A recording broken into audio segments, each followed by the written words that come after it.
Now, literally 2 hours ago, I got an email from you with your latest blog post. Oh, And kind. in it, you wrote, quote, when I tell my clients that radical acceptance of ourselves and our worth is what builds confidence, they look at me as if I'm crazy. I don't believe that, they say. This is the common response. Tell us more about what is this radical self-acceptance and why is it so important? Well, it's funny because what I see people doing is so harsh, such judgment of themselves. And then, I always ask the question like, so how's that working for you? How's that judgment serving you? And the radical self-acceptance is we all are, we have all these ways that we show up. What if we radically accept ourselves that leaves the judgment behind? And then we accept ourselves exactly for who we are. And with that, I really believe is the belief that we're limitless, that we're, perfect as is, all of those things. But my clients often say, well, if I'm not hard on myself, no one else will be hard on me. I'm like, yeah, and what's wrong with that? That sounds good to me. Right? But there's a belief that you have to beat on yourself to succeed. Who Yeah, says? yeah, Right? great point.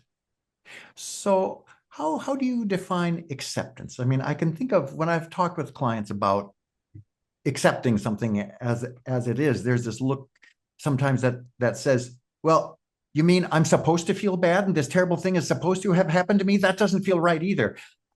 Tell me about acceptance and how you think about that word. I really think of the word as full on reality based.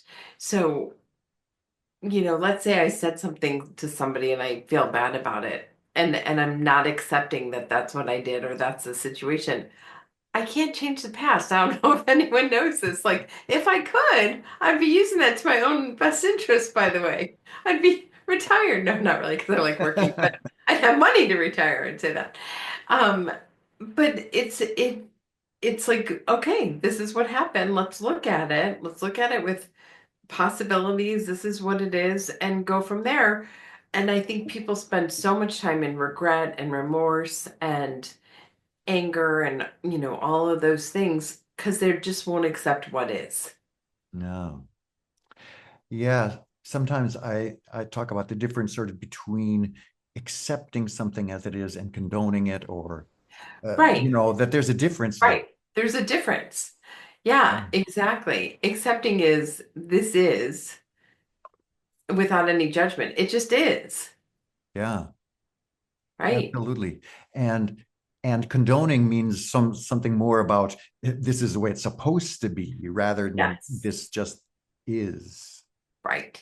And Yeah, condoning almost seems like you're saying this is good or yeah, bad, which is still a judgment. Even if we say it's good, it's still a judgment yeah, versus it is. Kind right. of like how we met right before COVID.